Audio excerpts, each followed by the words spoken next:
Welcome to Mary Alice. What did you do? We are a Desperate Housewives recap podcast with me, Erin McGee. And me, Jakub Tanzi. Two best friends breaking down each episode until we answer the ultimate question, Mary Alice, what did you do? Unless, of course, we have finished season 1, in which case, insert new mystery here. Yes, there's a lot to unpack on Wisteria Lane. Content warnings can be found in the episode description. So get comfortable and let's get into this week's episode. Happy Pride! Oh, happy Pride! Or at least it was when we recorded this. Yes, we went out for Pride yesterday, so we've spent our entire weekend together. Yep. I would say here we are. Yeah, I would say, how's your week been? I know. Yep. We've lived it together. I was there. We did the march. We went to Bristol Square and saw Diana Vickers. Yes, for anyone who's not from the UK, that is a old X Factor contestant who came like third, I want to say, or fifth. I feel like fifth. In like the 2000s at some point. Hey, I voted for her at the time, so I was here for it. Okay, she was a semi-finalist in 2008 on the X Factor. There we go. That was the same time Desperate Housewives was 17 coming years out. ago. Yes, that's more relevant. Let's go with that. But I remember that I wanted to look exactly like her. And I also remember that my friend Bruce, friend of the pod, he hated her for no reason at all. I feel like that just happened on X Factor. You'd have someone and you would just hate them. Yeah, and you wouldn't know why. You need a villain. You just always need a villain. But guess what, Diana? You were sensational yesterday. You were. Her stage presence was unbelievable, honestly. I was laughing the whole time. Yeah, she gave the microphone to a plant. And if you don't think that's hilarious, then where is your sense of humor? Where have you been, guys? It's called comedy. Look it up. So we did that. And then we went to the street, which I'm going to name because that is always where we are. And because my friend Isla once thought when I told her I was drinking in the street that I was drinking by myself in the middle of the street and she was going to have to come and get me. It was in fact not the case. She turned to her husband like, Erin's, I think, drinking in the street. And she sent me, I need to see if she's okay. Cut to me downstairs. I know exactly what song you were singing. But yeah. God. And I guess vaguely appropriate Yes. for Pride episode, we have a Valentine's Day themed episode of Desperate Housewives. Yes. Love is in the Air is our episode title. And love is love. And sometimes love is a box of sex toys, as we'll come to see. And sometimes love is a plant pot. And Diana Vickers knew that. She did. This is also appropriately the 14th episode in the season. So makes sense. Valentine's Day. Good planning, I guess. But not from us. Oh, I actually really like this episode. Again, felt quite fillery, but I was filled. We also get the introduction of another Wisteria Lane legend. Yeah, you know what? We're just going to have to get right into it. Let's do it. Right? Let's jump right in. Woo. And happy Valentine's Day. At time of recording, it is the 22nd of June. I'm always here to hear that from you, Erin. Oh, actually, I have a present. Oh. We forgot that we did a recording last night and I don't remember what we said, so I'm excited. Welcome back. We're live from Edinburgh Pride and we're excited to be here. Very fittingly, this week's episode is a Valentine's Day themed episode because love is love, I guess. We just love love. What we don't love is Tom Scavo. And we never will, besties. In fact, he's homophobic.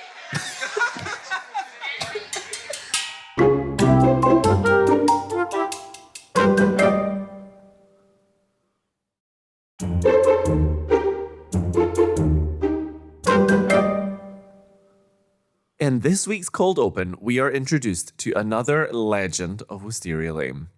Mary Alice's voiceover starts by talking about how most mothers would say their kids are a gift from God. I don't know if they would. Well, according to Mary Alice, they would. And she then starts to talk about the gifts mothers received from their children as we get a montage of crappy gifts the children have given her over the years, Aw. including a spice rack made from ice lolly sticks, which I took personally as someone whose mum still uses my high school spice rack. Oh, we had to make it in CDT in first year. Yeah. Yes. I Yeah. wish I still had that. Me and my brothers all made one, so my mum has a row of 3 of them where all of her spices are on. I have no idea where mine went. I think some of my artwork may have conveniently disappeared. But this is for Lynette, by the way, we should say. Oh, yeah. Which makes total sense because we have seen in a previous episode that she loves her awful mug that she was given by the twins before. Yes. And we also see a shot of Parker, the nice one, in one flashback, wearing the most obvious wig to show differences in time since he still has a buzz cut. All caps, Parker is wearing a wig. It's so bad. In the present day, the boys present Lynette with a flower pot for Valentine's Day, which is genuinely nice, and Lynette is buzzing. She puts it on the porch so everyone can see, until moments later, Lynette sees an old lady through her window taking the pot. She runs outside to stop her, calling her Mrs. McCluskey, enter best friend of the pod. New diva. New diva. New diva. Karen McCluskey. Welcome to the show. And it becomes apparent that the boys stole the plant pot from her yard. So Lynette turns to look at the boys who all run away in fear. And Mary L's voiceover tells us that although most women would say their kids are a gift from God, allegedly, there are some days they wish they could return them. And Karen McCluskey's like, keep your brats off my property. And Lynette has the most beautiful hair in this episode. It's curly and soft and I loved it. I loved it. Gorgeous. Jakub, what's been your best Valentine's Day gift? Oh, I've not had many because even though I have had a few relationships, it never lands on Valentine's Day. You get out before that. Yeah, I mean, I went for dinner with my last person I was dating, but it was more of a situationship at that stage, so we didn't do like gifts and stuff. Yeah. How about you? I'm boring. All right, let's move on then. We don't want to bore the desperados. Oh, no. Doobie doobie doo.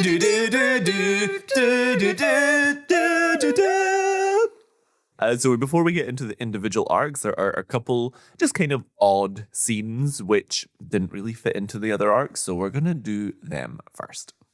We have the men planning for Valentine's Day. The voiceover says, every man on the lane is preparing for the most dangerous of holidays. Carlos is writing a romantic card. Rex is bringing in a bunch of flowers. Mike is making dinner reservations. And Tom has forgotten about it entirely. And let me tell you, this will not be the last time that happens on the show. She literally says again. Yeah. Meanwhile, Susan is updating the girls that Zach allegedly killed Dana. Gabby's hair is unforgivable this season. It is mine 3 weeks ago when I refused to take pictures and film things with you. The length is cute. The fringe is not. It looks like 2 curtains about to present a stage. So Lynette hands the baby to Bree, and Bree glows while holding this baby. I just wanted to point that out. Susan thinks that something isn't quite right with all of the details. How did he hurt the baby? What's going on? Is Paul lying? Bree says, when you love a child that much, Lynette says you're capable of doing all sorts of things. And the camera lingers on Bree because clearly Bree's capable of doing all sorts of things to protect her children. Mm-hmm. It's a really cute scene. I think it's really well done. It's nice to see all the girls together. Also, just to avoid confusion, the baby in question that's being passed around is Lynette's baby. It's not really been in the show at all. So just in case anyone forgot, Lynette has like a little baby as well. Oh yeah, we don't talk about it very much. There are some scenes where we say, oh, she's pushing the pram about and what. Yeah. It's just because we were talking about Dana, the baby, and then you mentioned passing baby, and even I was like, what baby? For a second. It's just a doll. Yeah, well, you did your notes a few hours ago. I did mine like a week ago, so I don't remember the episode as well. Mine are fresh, moments ago. The steam is still coming off of my laptop. In the next scene, Paul is doing the dishes when our resident diva rocks up. It's Felicia Tillman.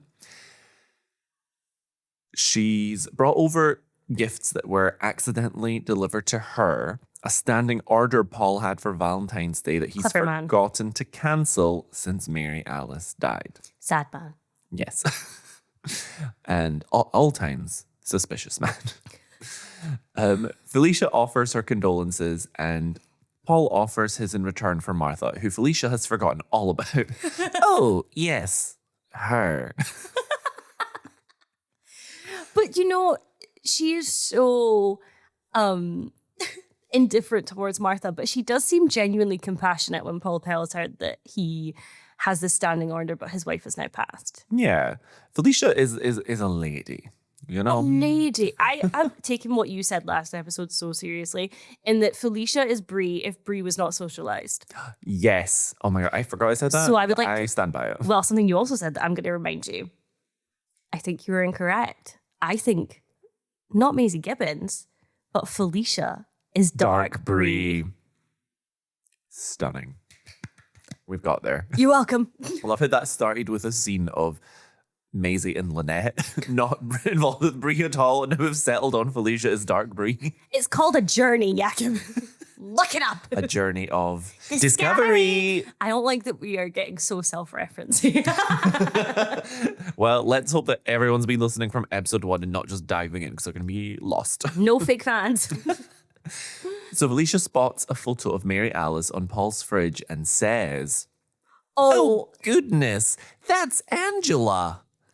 Dun, dun, dun. Oh, it's scary, scary, lemon scary. I don't like it. It gave me goosebumps, even though I knew it was coming. And Felicia says they used to work together in Utah 15 years ago. Mary Alice confirmed Mormon. Sorry, you're hearing me type there, and that's because I'm adding now to a list of just cute little sayings that you say that really crack me up, which are like, they sound like sayings, but I've never heard them before, and I never hear them again. And one day, I'm going to read you this list. Do you really have a list? I started one when I was making these notes, because a couple of them really stuck in my head. And I was editing the previous episode, and another one came up, and I was like, I need to start writing these down. So we'll get there. Bonus episode. Oh, it's scary, scary, lemon scary on there. Yeah, so I'm sorry, I might be repetitive here because I didn't hear what you said as I was typing. But Felicia says that she used to work with Angela 15 years ago in Utah, and Paul conspicuously steps between Felicia and the photo, saying she must be mistaken. Felicia says that might be true since it's been so long and has a giant smile plastered on her face. But much like with Martha, you can see those wheels turning in her head. She knows. Mm-hmm. She knows. Our next kind of standalone scene is Felicia is in Martha's house with the most well-organized photo album collection you've ever witnessed. Organized, I think, interestingly, not by year, but by theme. Which fascinated me. Fascinated me too, because it feels more like, with years, it's a passage of time. With themes, it feels very much like she's collecting people. Because I also keep physical albums, and so the idea of doing them by category just stressed me out so much. But I admire, someone doing something crazy like that. Yes, and Felicia said the category is family, because there's also one that was pets. I can't remember what the other ones were, but it's really good. And Felicia uncovers a photo of her. Yes. Yeah, I thought I would I would really build the tension with that comment.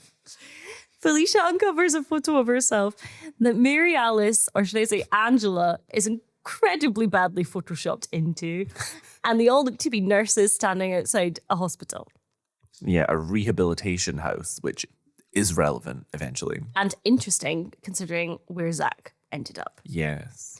Yes. And Felicia is smug as a bug in a rug. She is delighted with herself. And again, I'm relating to my girl Felicia, because I don't need you to know that I'm right, but I need to know that I'm right. Now we get to our next big chunk of the episode, Yes, aren't they? Gar, one of big our big arc. ladies. This storyline felt quite fillery, but I really enjoyed this one. I think that Gaby has had, in the last few episodes, quite a lot of fillery moments. And in some ways, it feels like somewhat repetitive in that she's learning the same lesson constantly. This episode, I feel like, this one might have stuck. I agree. I agree. So Gaby is mad that someone else on the lane has claimed the title of diva, and she is working overtime to reclaim it. So true. She is on the phone with someone from her modeling jobs who is accusing her of being a diva on set. She pauses her call to turn around and order Yowlin, the maid, to clean a specific spot on the bathroom floor. Rude. Which I hate, because I hate the whole cliche of, you missed a spot. You're across the room. It doesn't matter where you're pointing to. I'm not going to know exactly where you're pointing to. And you weren't even looking. How do you know what spots she's hit? And Gaby's not good at cleaning. How would she know what's clean and what's not clean? Exactly. This woman has used a sport sock to dust your banister. She can do what she wants. To hide your affair. Yeah, with a child. So after her call, Yowlin reads Gaby for filth.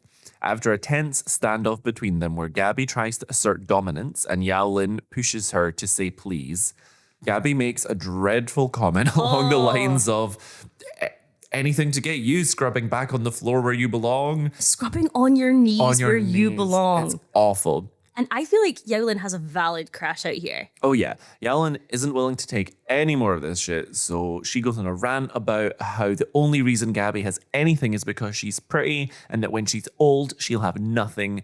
But you know what? Pretty privilege is so real in this world. Yes, and also, this is Gaby's biggest fear being spoken to her. Mm-hmm. We have seen time and time and again that she is very worried that her only currency is her looks. So to have someone so accurately read her this way it really winds her neck. And you know what? Yeah, win, I say. Hell yeah. So Gaby fires Yowlin. But honestly, I think Yowlin is buzzing about it. And fair enough. She deserves better. Justice for Yowlin. Justice for Yowlin. Is this our last episode of Yowlin? I think it might be, yeah. R.I.P. In the arms of the angel. Added to the death count. Our next scene. Gaby is in full lingerie in the middle of a mattress warehouse, speaking to her boss, who I have clocked as the Siesta King.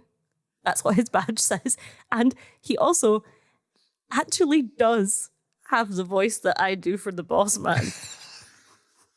Does actually talk like this. Which really tickled me. So the Siesta King is explaining the rules of the job, if you will, to Gaby, because she's thinking, where is the photo shoot? Where is the photographer? No. Your job is to lie on these mattresses. And we get this montage of her lying on the mattress trying to look sexy. Some children waving to her. So random people lying next to her, and a really cute lesbian couple that I think she might be vibing with. Happy Pride. Is there any lesbian couple or potential ship that you simply don't believe in? Put two women in a room. You're making that connection immediately. Any two women. I'm sorry for celebrating Pride. I'm sorry for believing love is love. Once again, you editing it to make me look the more liberal of the two. Jakub's super right wing. I'm dark Erin. Oh my God. I mean, Gaby's clearly unhappy, but my question is, are they hiring? Because I would kill to just lay around in a bed all day getting paid. I'm not shy. Sign me up. This is literally the dream job. It's like we had a conversation off the pod a couple weeks ago where I was saying, you know, she gets $300 a day for one of her jobs. There are very few things I would not do for $300 a day. If it's something as simple as just embarrassing myself a bit, I'll do it. I will do that for a very small amount of money. Yes. We are in Pride Month. It is not Shame Month. So there we go. Have you told yourself that? A quote I really liked in this scene is when Gaby's confused about what she's supposed to do, and the Siesta King is explaining to her, and he says, remind people there's a lot of fun things they can do with their king-sized siesta bed. I love the Siesta King.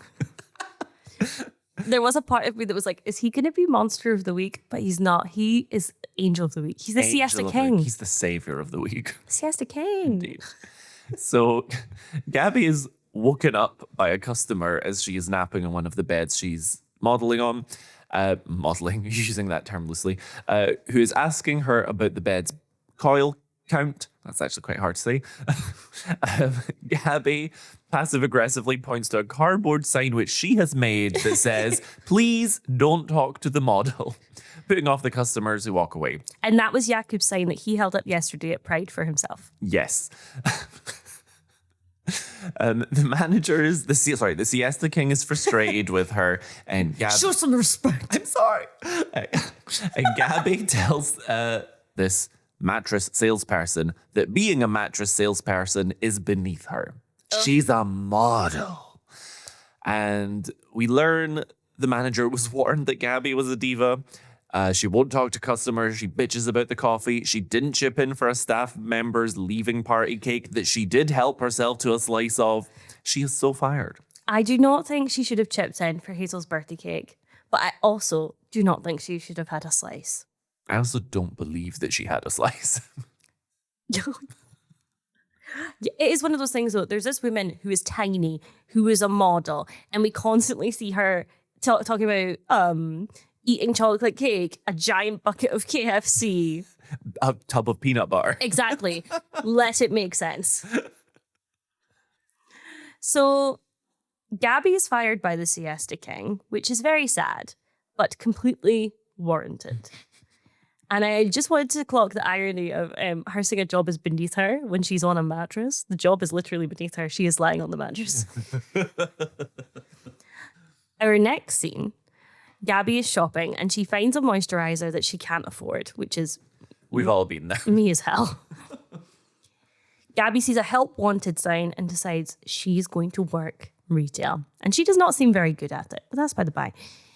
Yowlin enters the store. My gal, my bestie. And she is ready to finally turn the tables and order Gaby about. So Gaby has this weird monologue while she's doing Yowlin's makeup, calling this a blip in her radar, talking about how she's always worked hard and pulled herself up. And I am very distracted by what she's saying because the makeup she's doing is not particularly nice or well executed. Is it a different skill to do someone else's makeup than doing your own? Absolutely. Because you know what kind of makeup really suits your face and your features. So colors that work for you, for example, might not work on other complexions. Shape of eye is very different. All sorts of things. And she goes in with, straight at the bat, an electric blue color all over this woman's lids. It's giving Sophie Ellis-Bextor. It's giving Kylie Minogue. So Gaby's going on this monologue, and I actually quite like most of what she says. Like, it's quite a good attitude to have that, like, in terms of self-motivation. She's very much like, I've made it before and I can do it again. And I think that's good to kind of like get yourself back up on the horse or whatever. It's just the last part where she then puts Yowlin down again at the end, being like, this is as good as it gets for you. That's where she lost me. But before that, I was like, I kind of love this attitude. This is very determined. It's very fake it till you make it, much like we're doing with this pod. But the final line is, you're right, is so contradictory to what she's saying. Yowlin has been telling her that she has gotten where she is because she's won the genetic lottery, basically. And Gaby is saying, this is the best it's ever going to be for you. As if Yowlin is also not working incredibly hard. As if Yowlin is also not hustling. And it does have that thing to me that I speak about quite a lot in our personal lives of hard work does not equal wealth. Hard work does not equal opportunity. And this woman has been hustling and grafting, working for you, working in a very intimate space of your home, keeping it nice, keeping it clean, keeping it warm. She was the only person that was there for Gaby when Carlos was in jail. And this is how she has been treated. It's disgusting. Gaby continues to flop. Gaby continues to flop. Episode title.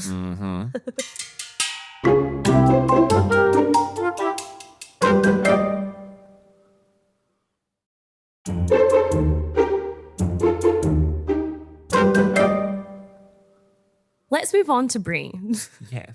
Because I'm very confused. So in the first scene with Brie, we learned that the UK struck a deal with Europe because Brexit is on the mend. Yes, Brexit might not even mean Brexit.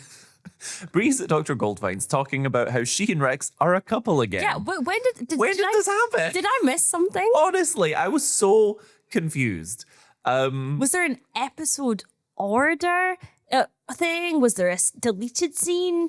What? And I genuinely started to doubt myself, going, I Am I know watching the wrong episode? Yeah, I know my memory's bad, but surely it's not. So the last time we saw them was her coming back from this date at the diner with George and him being awake at 2 a.m. And he was trying to get her back, but she didn't seem like she was down to climb. I think because when Brie and George were talking at the diner, and I think it was clear from that conversation that she kind of did want to hope that things would work out in the end. Yeah. We're just making the assumption that it now has, but I feel like there could have been a scene somewhere. Yeah, I just wish that we'd seen this conversation so that we could see what boundaries she'd kind of given him of, okay, I'm willing to try again, but we're going to have to stay in therapy. Okay, I'm willing to try again, but we're not going to be romantic for a while. Yeah. I wanted to see what the parameters of the reconciliation was. Maybe like getting to that reconciliation would have very much been like the climax of her arc of whatever episode it was, and they didn't want to do a whole other episode just for that, I guess. Mm-hmm. Anyway, it feels a little bit lazy to me, but we're gonna roll with it because we don't have a choice. What do you think that scene looked like of them reconciling? Oi, Rex, you, me, going steady, aye? If you had the chance to change your fate, Rex, would you? She's got the hair for it. So, Rex and Brie are planning a fancy dinner for 10, supposedly, which I think is too soon after the last dinner party. They need to work on their relationship a bit more before they commit to another dinner party, I think. It is absolutely crazy to me that the thing that Brie says to Goldfine she misses the most about marriage is the dinner parties. When, their last one was such a disaster. Is she trying to redeem it? Oh yeah, we're going to get there. So Brie says she hasn't quite forgiven Rex yet, but is putting all those feelings about his affair in a tiny little box in her mind. When Goldfine questions whether this is a good idea or not, she says, well, it won't be easy at first. There'll be a lot of forced smiles and perfunctory lovemaking. But after a few decades whiz by, I'm sure I'll find a way to forgive him. Oh. She then gets more sincere with Goldfine, making it clear that she really does want to forgive him, but that she knows there's something he still won't tell her, which we, the audience, know is his kinky bedroom preferences.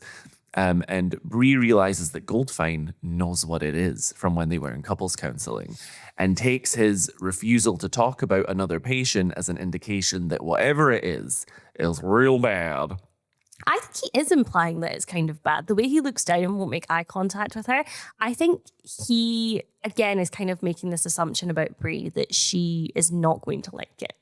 Yeah, I think it's more that than he thinks it's bad himself. Oh, yeah. It's more that he thinks that it's going to be bad for their relationship. Yeah, sure. So then at the end of this scene, Brie is stressed out about whatever it is Rex won't tell her. And basically, she's ready to stop acknowledging the elephant in the room and live a life of denial and repression.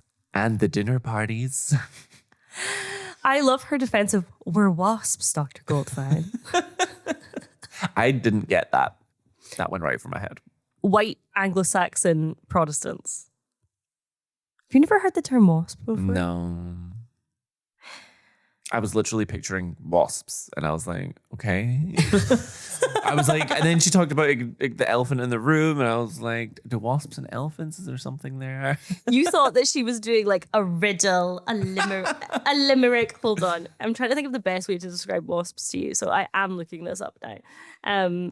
In the United States, white Anglo-Saxon Protestants, or wealthy Anglo-Saxon Protestants, WASPs, are a sociological term which is often used to describe white Protestant Americans of English or more broadly British descent who are generally part of the white dominant culture or upper class and historically often the mainline Protestant elite. Sure. I see that for Brie. She basically just said, we are white fancy people. Yep. And is she wrong? She's not wrong. I also love that Bree, when Goldfine won't tell her, slips immediately into, well, then I guess I'll never know. Yeah. Like, it really freaks her out. And I guess that's her, as we know, it's like her defense mechanism is to put this like mask on of everything's fine. And it does feel like that she slips back into that for a moment there. Yes. So the next time we see Bree and Rex, they are in a very weird position because they are in the living room and Rex is in an all beige outfit and completely blends into the couch and the wallpaper and everything. And I think it must have been some sort of choice. Bree has worn this jumper before and I've complimented it before and I will compliment it again. Basically, Rex is confirming that he has remembered Valentine's Day and has gotten their traditional roses and English toffee. Bree talks about the other part of the tradition, which is annual lovemaking. Mm-hmm. That's all I have to say about it. End of episode. So Bree is eventually, once the topic of them sleeping together comes up, she is pushing him to tell her the truth, kind of spurred on by her conversation with Goldfine. Eventually, Rex says, I like to be dominated sexually. And Bree says, huh?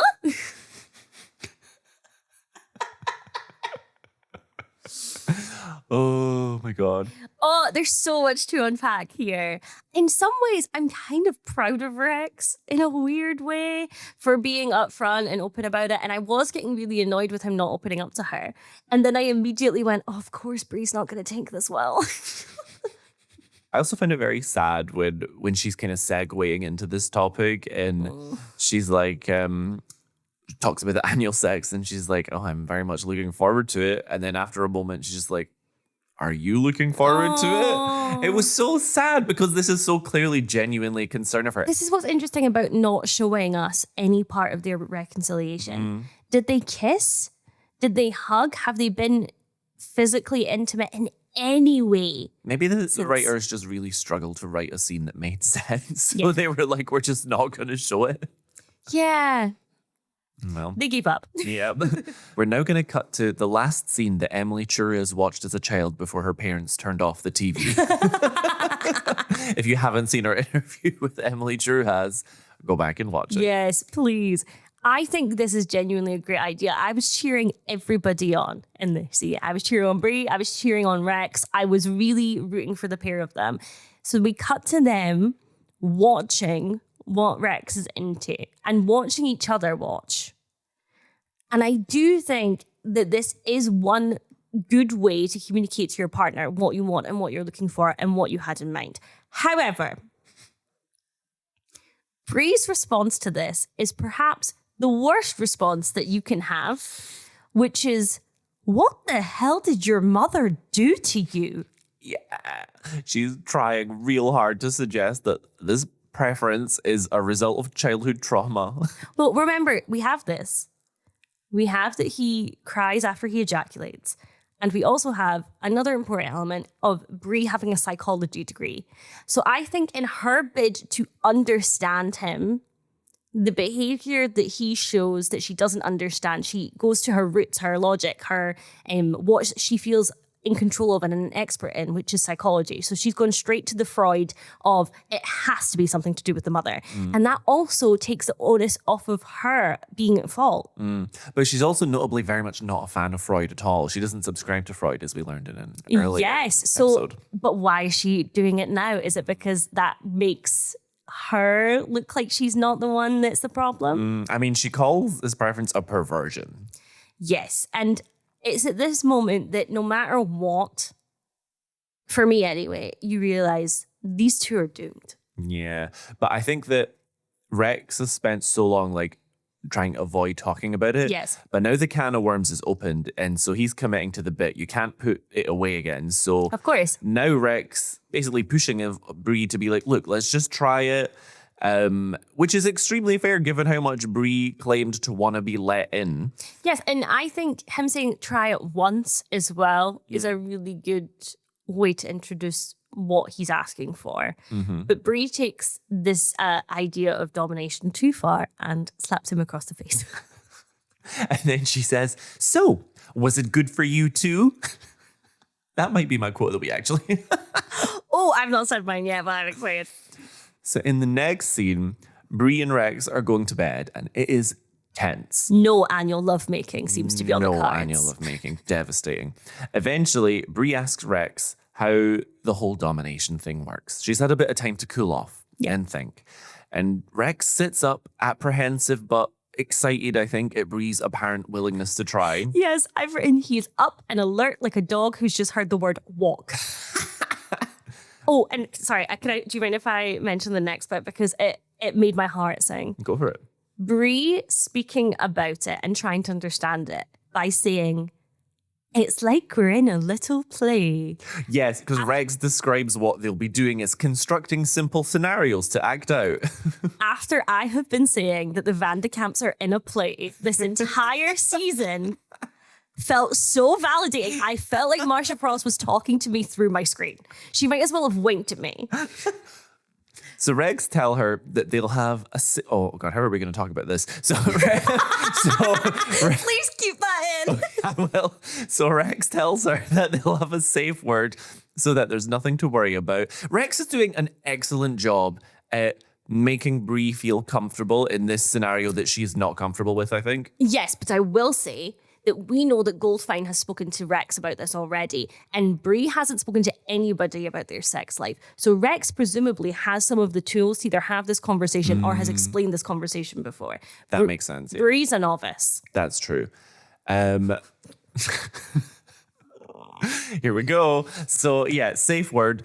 Rex says his usual safe word is Philadelphia, but Bree is not happy with that choice because her Aunt Fern lives there and she doesn't want to be thinking about this while she's spanking him with a leather strap. Fern and Bree, what are we doing?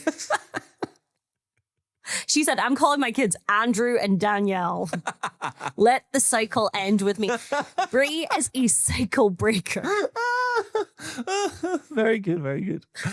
Why did you sound like an old English man? I don't know. Very good, very good. More crumpets. Did you say Bob Crumpets? I said more crumpets. I was like, is Bob Crumpets another character on It this lane? sounds like a name of someone who'd live on this lane. It totally does. If there was an English character, they would be called Bob Crumpets, and do not tell me otherwise.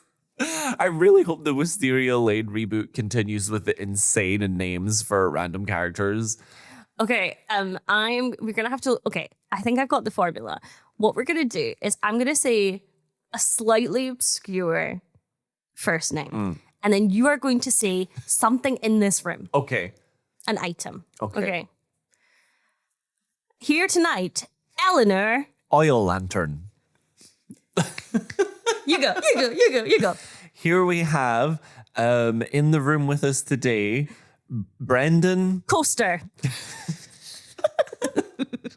My goodness. Anyway, so yeah, code words, safe words. So we're not sticking with Philadelphia.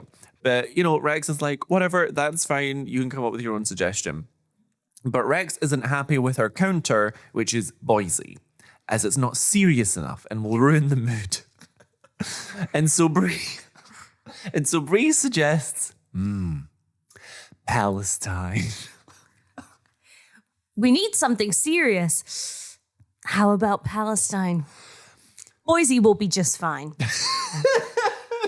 Yeah. Oh my goodness. This is a very, very weird joke to hear in 2020. Yes. It struck me afterwards. I mean, the joke works because of Marsha Cross's delivery. Yeah, it is the delivery that makes this unbelievably funny in the moment. However, the fact that that was a joke in 2004 and hearing it in 2025, it's difficult. I'm not gonna lie. I feel weird even discussing it on a podcast. Yeah, a part of me was like, do we just not talk about that bit? Then that felt really irresponsible. Yeah. And really just kind of like the epitome of using your privilege to get out of talking about something that's important. I think free Palestine. I think the jokes about things like this still being relevant 21 years later just shows that it's a different time, but unfortunately it's not that fucking different. Truly. And that's shit. Oh, I think that's the most I've sworn in one sentence. Ever. And not ever, but I will say on this audio format. But you know what? Bree at least is willing to try. And Rex is also willing to compromise by saying that he will let her run the handcuffs through the dishwasher before they use them, which I thought was very significant because of his freak out over the burrito incident. Yes, I was going to say the exact same thing. Like, they're both taking each other into account. Rex is understanding of Bree and seems to be respecting her boundaries for like once, while Bree is showing a willingness to step out of her comfort zone. I love it. Something I want to talk about as well. Yes. We're moving past the serious part of this scene now. So Rex starts the scene by taking a box of toys out of the closet, like the cuffs and stuff. Yes. It's like in a cardboard box. So one of my exes, his box of toys that he would keep, or even just the box where he'd keep his like lube and condoms and stuff, it was previously a box which was used to deliver fish. And sorry? And so every time he brought this box out, it was just a box that said "The Fish People" on it in massive writing. And it cracked me up so much. The fish people? Yeah, that's what it said on the box. And Plural? that's what it said. And it just made me laugh so much every time. First of all, I'm so proud of you for telling me that. I'm so proud of your ex for allowing us to tell that story on the podcast. I did ask him. I knew you did. And also, I literally asked him today and he was laughing because he was like, I was just talking about it because he got rid of it today. It's the end of an era. Oh my God, death count. Okay, so I start a company and it's just weird packages for sex toys. What are you doing? It's a Jack in the Box. And then Squatting over the Jack in the Box.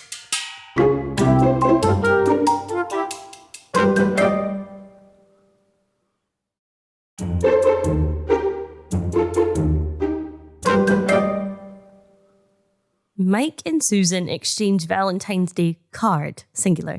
This is also the day before Valentine's Day. Yes, this is Valentine's Eve. Susan has given Mike her Valentine's Day card, which she is clearly hand-drawn and she compliments her own work. It's actually quite cute. This is literally me giving cards to people. Oh, Because I love a handmade card and I can't wait to give it to people. So this would be me on Valentine's Day Eve. Like, do you want to open your card today? Mike has said that he has made dinner plans and he mentions a particularly fancy restaurant. And Susan says, that place is so pretentious. I've been dying to go there. It's actually quite sweet. I find when they're not around other people, they are cute. Yes, I agree with that. So Susan reveals that Lynette still does not have a new nanny when she sees Lynette struggling across the street trying to find the boys. Mike goes around the corner of the house, finds the 3 kids, and returns them essentially to get beaten up because they're worried about being spanked. And Mike's like, come on. Go home, take your lashes. Yeah, just deal with it, basically. Stop being a baby. And it's clear that Mike's good with kids. He gets one of them on his back and they're tugging along and playing. He says he can't wait to have his own, which makes Susan physically trip over. It is just the most peak slapstick scene face plant you've ever seen. Yeah. And it will not be the last Susan slapstick moment in the episode. Susan slapstick moment. Yeah, I get it, Susan. I think it's always weird when someone says something like this to someone they're in a relationship with as a throwaway line. I also feel though like this early on in the relationship, it's like, I don't know, I wouldn't be freaked out by things like that this early in a relationship because I'm like, this is not that serious. And like, we've got a long way to go before that's an actual discussion we'll have. I will say though that I think that for Susan, where she's at with a 14-year-old daughter, anybody she's introducing into their lives, it's serious. It has to be serious. That's because fair. This could be someone that's in Julie's life long term as well. But that's what I find really interesting. We have a scene about them discussing whether or not they're going to have kids together before we get a scene of how Mike is going to fit into Julie's life. Well, speaking of Julie, in the next scene, Hello. Susan, as per usual, is confiding in her now 14-year-old daughter, telling her about how much Mike wants babies and that she definitely doesn't want kids anymore. She said she doesn't regret Julie for a second, but that the whole thing was completely overwhelming.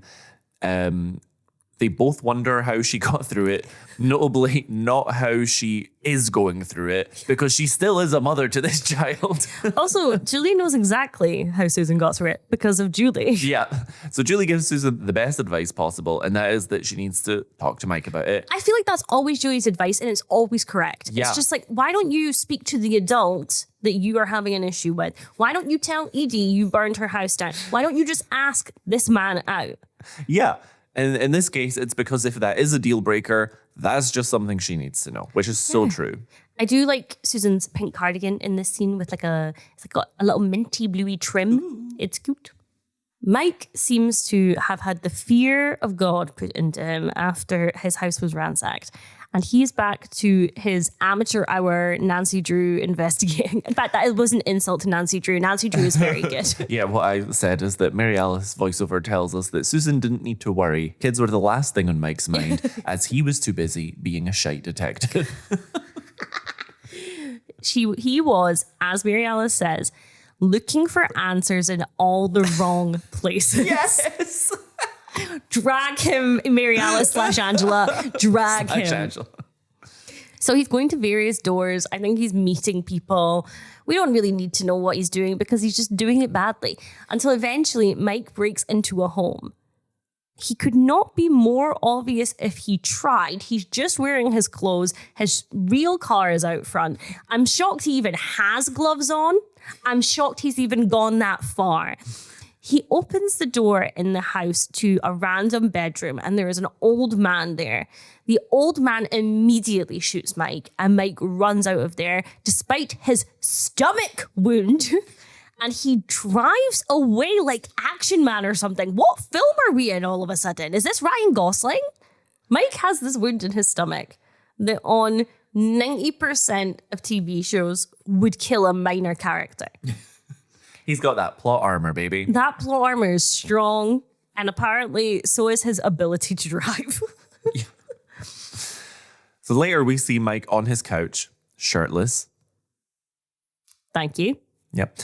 And while he's patched up by a doctor that was sent to him by Noah, Mike's boss. I've written random mafia medical guy. Love. We're sticking with that. So we learn that Mike got a lead in that someone recognized his photo of Deirdre and rented a room on Pine Avenue before, and that's the street Mike was checking out houses in when he got shot. So I guess we can give him that one shred of detective work, since before that, I assumed he was just cold calling random houses. So Susan calls, wanting to come over and talk about something important, which we know is to tell him she doesn't want any more kids. Babies. But Mike lies, saying he has a friend over. Who?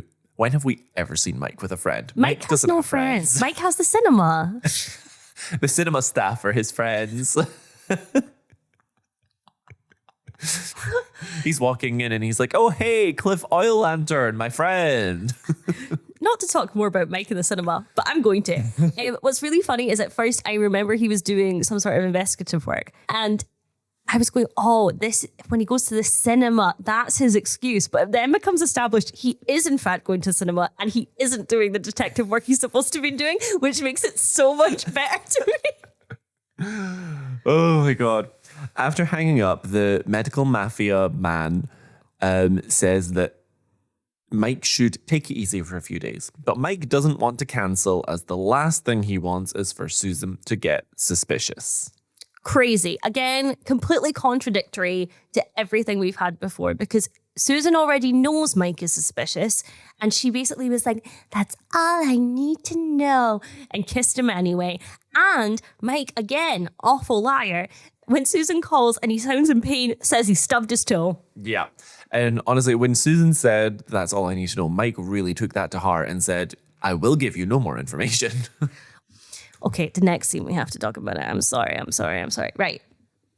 I'm not even going to look at you while I'm saying this because I think your reaction is going to sway what I'm about to say. Oh, God. In our next scene, we are in the fancy restaurant.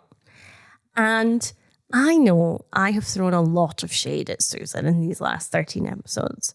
But when I tell you that she looks so breathtaking in this outfit that I audibly gasped, she looks smoking.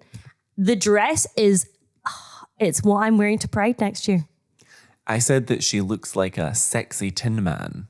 She does look like a sexy Tin Man. It is very that. It is the most like shiny silver, shockingly short dress that you've ever seen. And she does make the comment herself on how short it is. Which is important. Yes. There is a waiter that we see who is under the table, fixing the table from wobbling with some sort of door rest. However, when Susan sits down in her notably very short dress and sees a man under the table who is making eye contact with her genitals, presumably, she freaks out, jumps up, hits another waiter, and then Mike catches a woman who was about to fall and he has pulled his stitches. It's chaos out here. And the most chaotic thing that happens in this scene is Mike goes, my stitches have opened. I'm just going to continue dinner. Something I loved in the next little mini bit of the scene is we see this little glass of red wine filling up, which I think is this metaphor for Mike's blood I know loss. that too. It's so clever. It's very good. Susan gets her card from Mike and is so like, oh my God, I love it. Thank you so much. We see this later, by the way, Jakub. I screenshotted it. It says, I love you, Mike. But is that not the most Mike card you've ever seen in your life? No, the most Mike card would just be M. A man of no words. Love, Mike. I hated how emotional she got about that card when I saw it later. I mean, there better be a poem in there or something. There better be a Cineworld voucher. There better be something. No. So later, Susan opens up the conversation about not wanting to have kids and reads Mike's discomfort as him not taking it well. But honestly, it doesn't seem like he's hearing a word she's saying because he is struggling. He is dying. He is literally dying. He's bleeding out.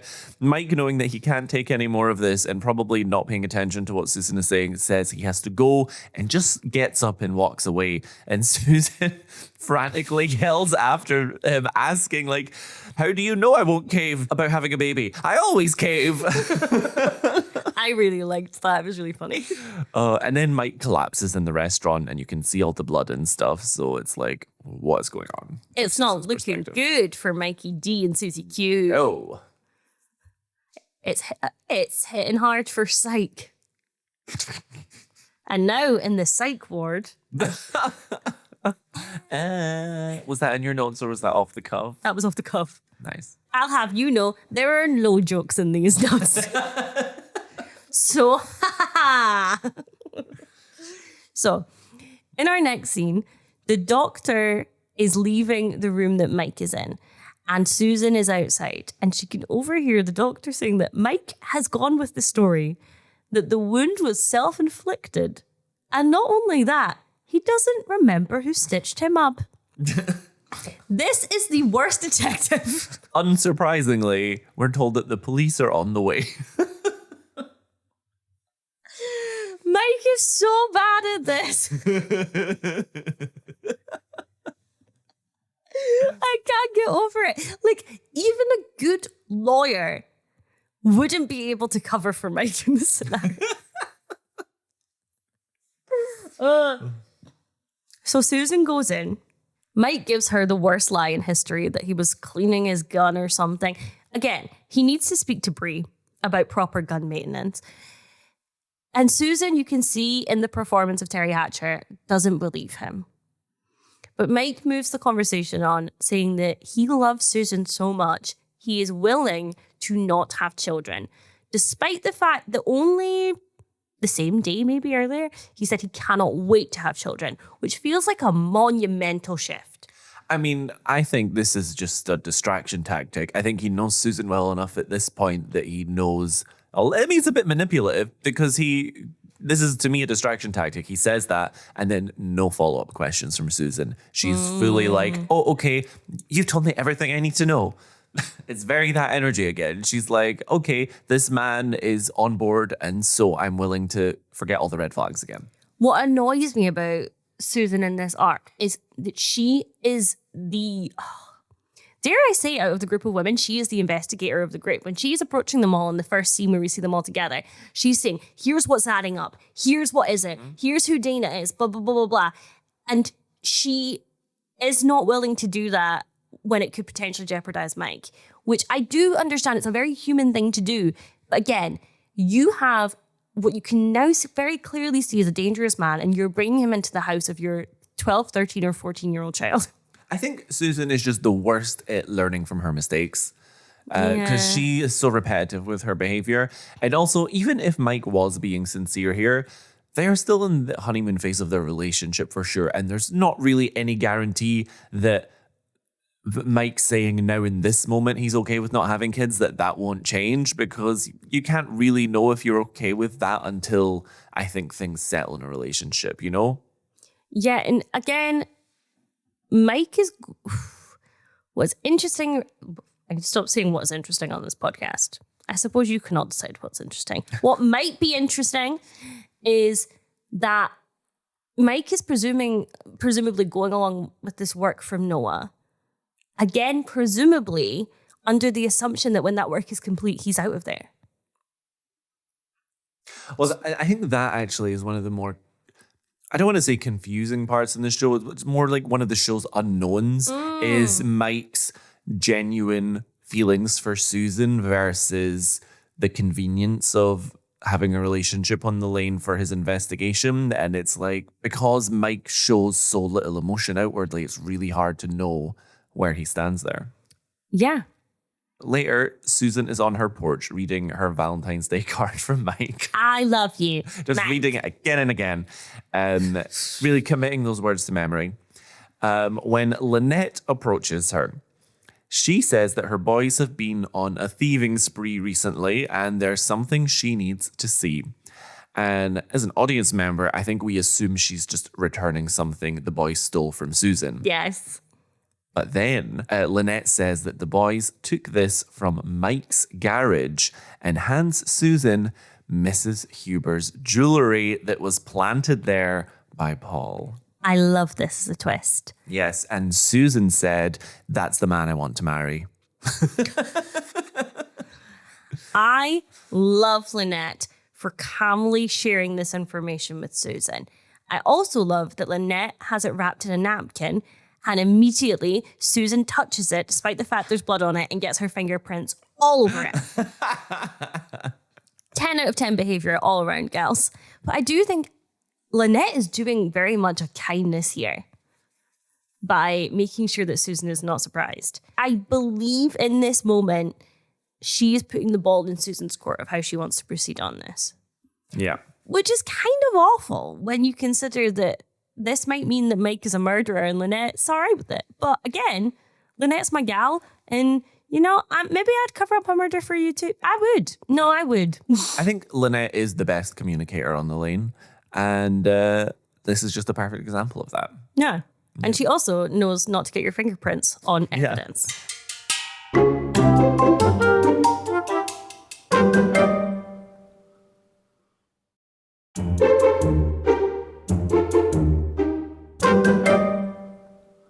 So now we're going on with Lynette's arc, continuing on after Mike took the boys home for their spanking.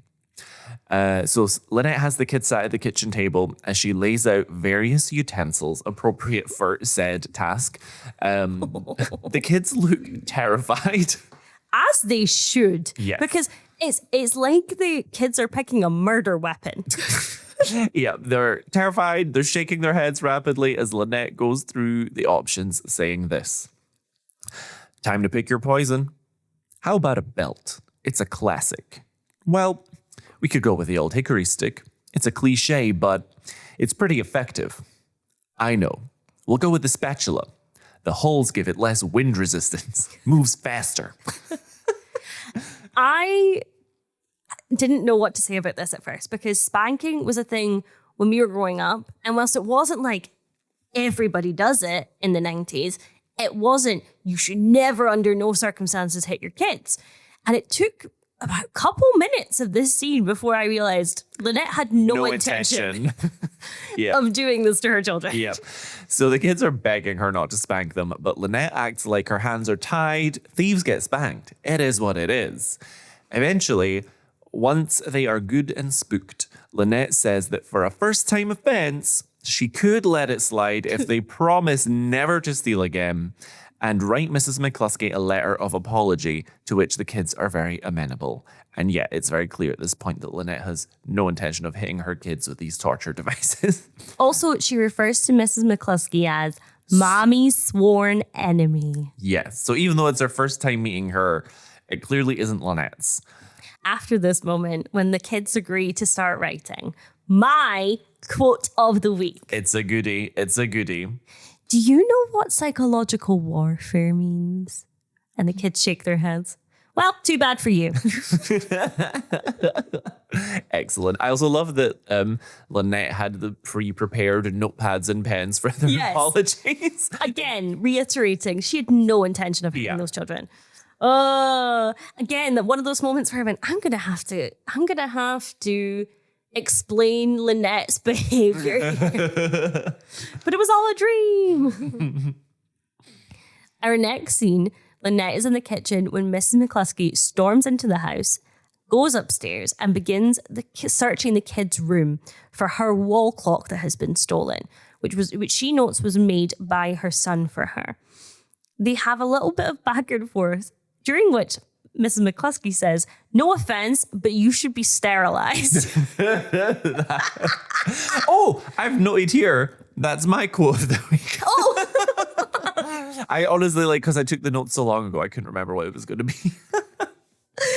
And Karen McCluskey is being very rude about Lynette's parenting. And you get the sense that she is going way too far. She is ransacking the kids' rooms. Lynette is trying to defend her boys, but Mrs. McCluskey isn't having it, saying that writing a note instead of an actual in-person apology is the coward's way out and that they'd be better off and cleaner being raised by wolves. And I think that all of this bad mom talk is definitely triggering for Lynette, given all of her arcs so far in the season. And it's that, I think, makes it clear why they don't get on. Absolutely. We've gotten to the next scene. Karen pulls up in her car. She has not yet found her clock. And Lynette does not yet care. Karen notes that the kids need to learn to bring their bikes out of the street area and more tucked in. Tom then volunteers to go get the bike and bring it in, but Lynette doesn't let him.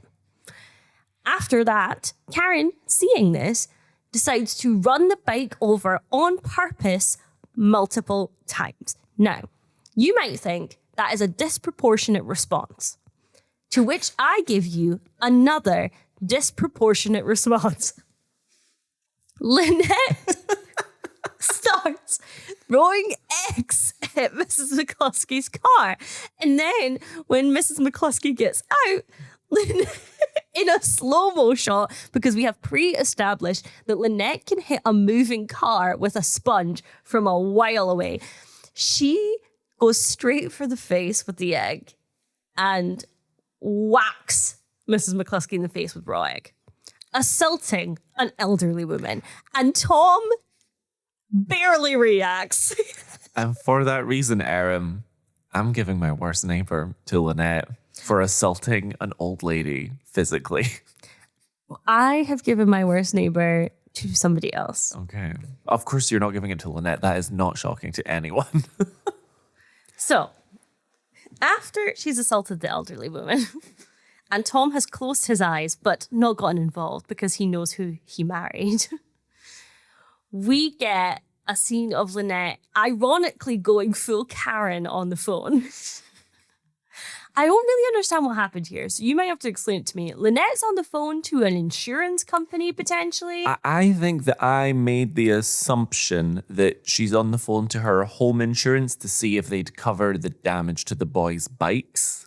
Right. That's my assumption. And whilst this is happening, Tom shouts Lynette through to their playhouse, which is in the garden, and he's found the kids' stash. And Lynette has the exact reaction I would have in this scenario, which is, pack your bags, we're moving. It's a big stash. Like, they've stolen a lot of stuff across the neighborhood. Did you steal? No, I mean, I think I stole a pack of gum once, which I think everyone has. Yes, we've spoken about this because I was saying that most of the women in my life I know stole. It's like a rite of passage to steal a pack of gum, I feel, you know? Yeah, I feel like there are a lot. I'm gonna get myself in trouble.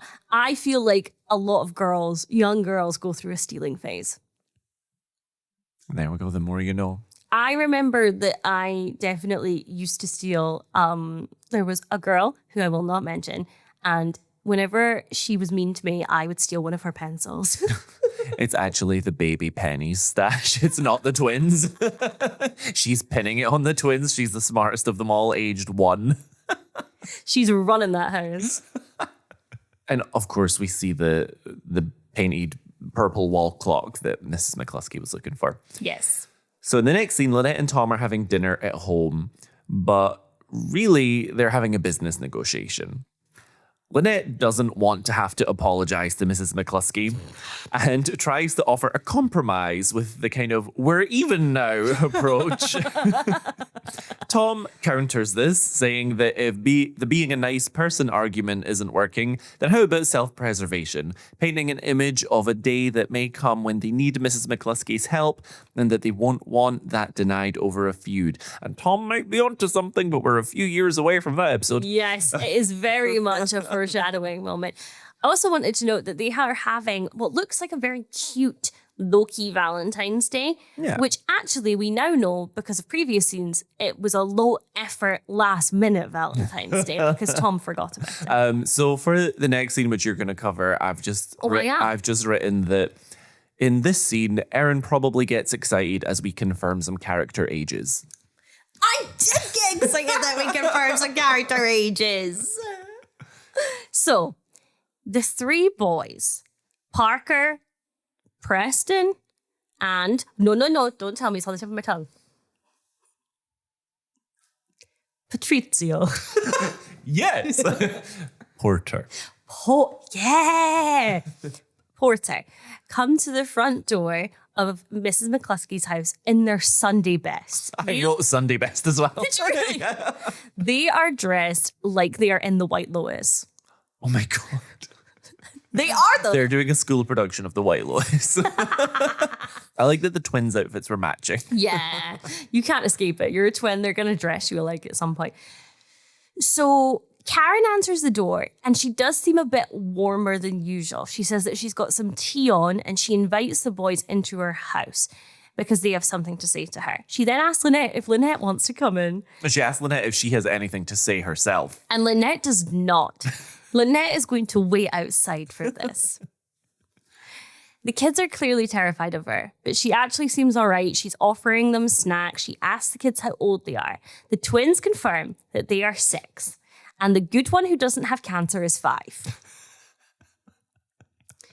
Karen then reveals that her little boy, whose picture is up on the fireplace, died when he was 12 because he got sick. And that he was a little terror like the Scavo boys. And we as an audience understand the absolute rage over the missing wall clock that he made her. Karen says, nobody's ever going to love you like your mother. And when she takes the boys outside, after making a bit of a show in front of Lynette going, get the hell out of here, as if she's still that cold-hearted ice queen, the Mary Alice voiceover says, love was the one thing she, meaning Lynette, and her neighbor had in common. It's really beautiful. It's really sweet. Oh. I also love that we get in this episode to see both sides of why there's kind of like frustration or resentment between Mrs. McCluskey and Lynette. Because Mrs. McCluskey's like sort of mom shaming towards Lynette, triggering her, but also like Mrs. McCluskey just being kind of triggered by those boys reminding her of her son. And it's just so clear why there is tension there, and it's just nice that we can see both sides and no one's kind of painted as the villain by the end of the episode. Yeah, and I kind of want to speculate as well that when you lose someone like that, and when Mrs. McCluskey has lost her son, and every moment she watches Lynette watch her boys grow up and maybe gets frustrated or isn't paying attention, or she's going, you're missing it. And it could all be gone tomorrow. You're missing these moments. And I would give anything to have another moment where these kids were driving me crazy. Yeah, it's almost, she maybe sees how Lynette is frustrated with them and it's almost like you're taking this for granted. I think that is absolutely what it is. And I think that's why she's talking about the cleanliness of the house and why she's getting nitpicky with Lynette over her parenting. And things like the bike in the middle of the road, they're not actually what matters to her. What matters to her is, you're wasting what feels like to me like a gift that I lost. Yeah. Jakub, we need to circle back to a couple of scenes ago because something very important happened that I forgot to talk about. Okay. Tom and Lynette are having their Valentine's Day dinner negotiations, and Tom is in the worst turtleneck I have ever seen. He said, I'm going to do something a little bit different. Spice it up for Valentine's Day. He's like, God forbid somebody take a creative risk. And don't. He looks like he's wearing the top of the Snuggies, which is like the Oodie blankets. Well, we'll definitely try and include a screenshot of that in the Instagram. No, because I'm in charge of the Instagram and I'm not putting that picture up. I don't want to look at it ever again. You don't want to punish any of our desperados with that. Yeah, leave the desperados alone, yeah. And then we get our final scene. Marielle's voiceover in the closing monologue talks about how hard it is to grasp how powerful love is, that it gets us through trying times and motivates us to make extraordinary sacrifices. With this, we see Gaby and Carlos hug and Bree take out the handcuffs from the dryer. Looking, I'm not quite sure what emotion it is, maybe sort of disbelief at what she's having to do for her marriage. I wasn't quite sure how to read her reaction, her face there. I read it as like all right, let's go do it type of. I wasn't quite sure what word to put for that emotion. I know what you mean, but I don't know. Resigned to it, maybe almost? Maybe. Yeah. Maybe, yeah. Mary Alice goes on to say, love can force decent men to commit the darkest deeds or compel ordinary women to search for hidden truths. This is paired with Paul and Felicia collecting the paper from their yards, sharing an awkward wave across the fence. I think it's interesting that she is still calling her husband a decent man. And she's, in some ways, in my head, she is trying to justify his behavior and kind of saying, he's a good man and he's done some horrible thing. It just warms my heart, Jakub. Do you know what my favorite couple on this show might be? Paul and Mary Alice. No. Is it because you wish you were Mary Alice in that situation? What, dead? With Paul. Oh.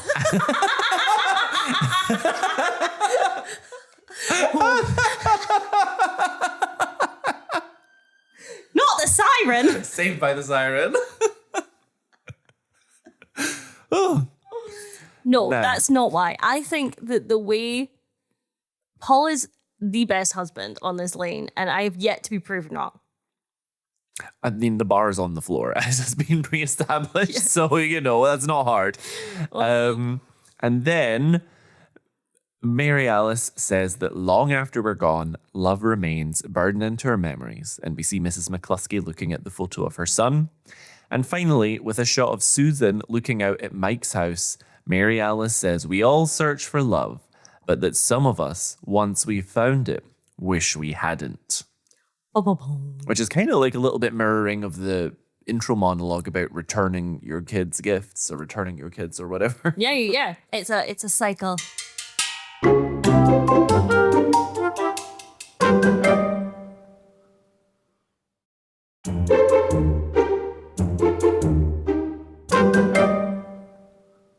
So, my worst neighbor is the Scavo children. I mean, that's fair. They've been thefting everywhere. I'm still going to keep it. You said your worst neighbor is the neighbor that you don't want to have the most. I don't want my things being stolen more than I don't want someone to once put an egg on my face. Maybe I'll change Lynette to Monster of the Week for that. Okay. And I agree that the children are the that baby Penny, the thief, the mastermind, Yeah. is the worst neighbor. I'm glad that I've haggled you down. You're not ready for I him. mean, you haggled me down, but Monster of the Week is arguably a worse title to give your gal Lynette. Yeah, but it's camp. I don't think you're ready for who my Monster of the Week is. I would like to take you back. Is it Tom? No. Okay. It was nearly that turtleneck. I would like to take you back to Gaby and Yalin's arc. The scrubbing of the floor, the mattress job, the mall job, the struggle. My Monster of the Week is capitalism.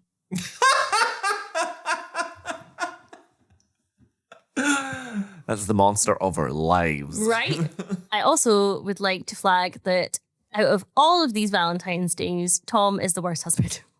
Once again, people, we actually did have one of my friends got in touch and asked where the worst husband, let's talk about the husband section went. Oh. Which didn't realize that people were interested in that. We thought it was probably going to be getting a bit stale because I kept voting for I just Tom figured, Scavo. I also just thought, we kind of talk about all our opinions of the husbands throughout. So I was like, do we need to recap it? We just talked about it. The gal's like a recap. That is what our whole premise is. Oh, yeah. Let's just skip all the recap next week. It's 10 seconds of white noise. It'll be the best 10 seconds of your life. Despite everything, I think that the Tom and Lynette Valentine's dinner negotiation is probably the Valentine's that we saw on screen that I would most like to have. Boo. Because what are our other options? Boo. My husband is in jail. I want my husband Awkward to have a gun. thing. I want a gunshot wound at the dinner table. I want the drama of it. You want the story to tell. I want you to be so obsessed with me that you're willing to bleed out and die rather than end our Valentine's Day date. And that's fair.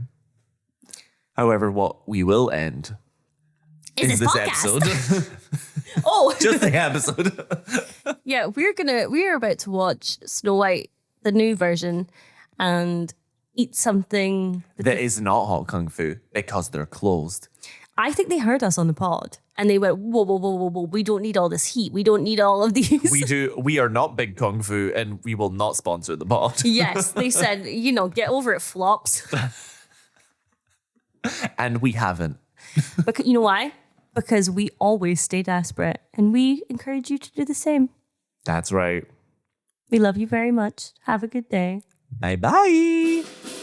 Thanks for listening to this week's episode. Be sure to check out our Instagram for visuals, behind-the-scenes content, and more.